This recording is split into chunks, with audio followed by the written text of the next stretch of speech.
आराम से आराम से। मैम, आम आदमी पार्टी के नेता थे, एक महिला मुख्यमंत्री आपसी कैसे सबसे पहले तो मैं आपके चैनल के माध्यम से उनको बधाई देना चाहूंगी, कांग्रेचुलेट करना चाहूंगी।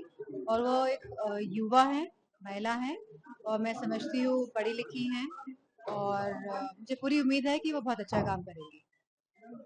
बड़ा विवाद चल रहा है, लड्डू कंट्रोवर्सी चल रही है, उनको लेकर के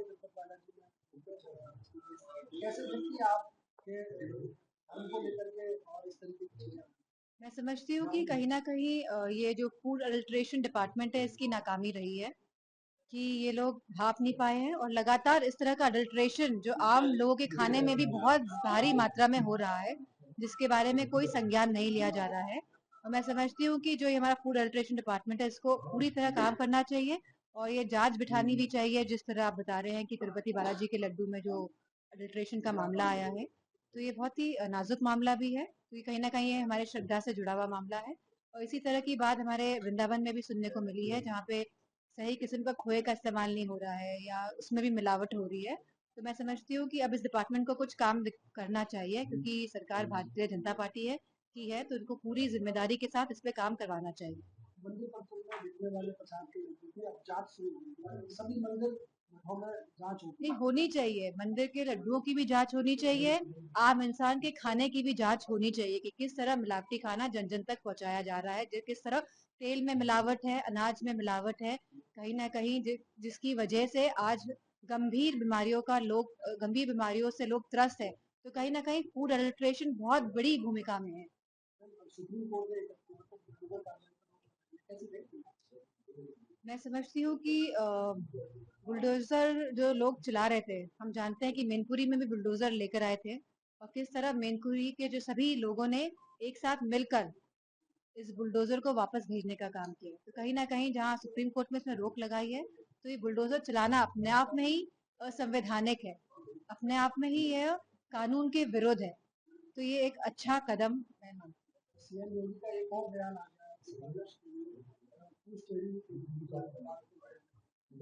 मैं समझती हूँ जब से उत्तर प्रदेश के चुनाव के परिणाम आए हैं, तो कहीं ना कहीं जो भारतीय जनता पार्टी के लोगों में एक टीस है, कहीं ना कहीं वो बड़े ही मायूस हैं, और अपनी इस तरह की बातें करके मैं समझती हूँ कहीं ना कहीं अपनी नकारात्मकता को दिखा रहे हैं। हम देख रहे हैं कि क्या हाल है पुलिस का, कहीं पुलिस पे चाकू चल रहे हैं, कहीं पुलिस गोली चला रही है, कहीं पुलिस भ्रष्टाचार के मामलों में फंसी हुई है। तो लगातार उत्तर प्रदेश की पुलिस और जिस तरह लोगों को न्याय नहीं मिल पा रहा है, तो मैं समझती हूँ लॉ एंड ऑर्डर पूरी तरह से प्रदेश में बुरी हालत में है।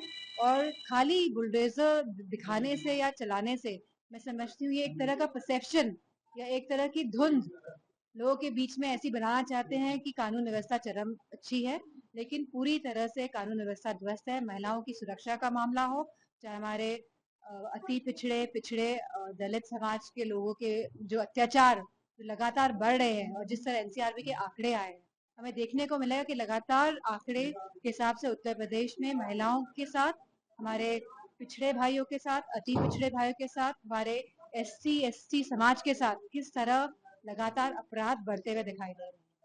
उपचुनाव है 10 सीटों पर, करेल पर भी है जहाँ आप आपके संसदीय क्षेत्र तो कैसे देख रहे हैं या भारतीय जनता पार्टी की ताकत?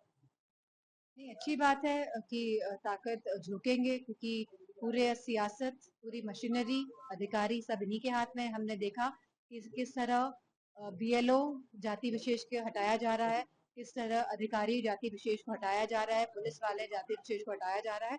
तो इनकी ये मानसिकता को दर्शाता है कि किस तरह ये जाति विरोधी के लोग हैं, किस तरह ये पिछड़ा विरोधी है, किस तरह ये अल्पसंख्यक विरोधी है, किस तरह ये दलित विरोधी लोग हैं। और जिस तरह के परिणाम अब देखेंगे, क्योंकि लोग ऐसा नहीं समझ नहीं रहे हैं, और सब समझ गए हैं, सब जान गए हैं, और लगातार समाजवादी पार्टी और भारतीय जनता पार्टी के जो विचार है उसके विरुद्ध हमेशा खड़ी रही है, और मजबूती के साथ खड़ी रहेगी, जो इनकी सांप्रदायिक राजनीति है इसके विरुद्ध। करेल उपचुनाव का कैसे करना है? अच्छे रहेंगे। अखिलेश जी यहाँ से इस्तीफा देंगे तो निश्चित रूप से समाजवादी पार्टी के लिए मैं समझती हूँ पूरा करेल पूरी मैनपुरी, पूरा इटावा, पूरा फिरोजाबाद, पूरा एटा, जितने भी जिले आसपास के सब चाहते हैं कि बदलाव आए। सब चाहते हैं कि अब प्रदेश और पूरे हमारे जो सांसद क्षेत्र हैं लगे हुए, उस सब में विकास हो, सड़कें बने, गांव-गांव तक युवाओं को रोजगार मिले, अच्छी स्वास्थ्य सेवाएं मिले, एम्बुलेंस मिले। तो मैं समझती हूँ लोग बदलाव की तरफ अब पहल कर चुके हैं और पहला कदम उठा। न्यूज नेशन अब व्हाट्सएप पर खबरों के ताजा अपडेट के लिए न्यूज नेशन के इस क्यूआर कोड को स्कैन करें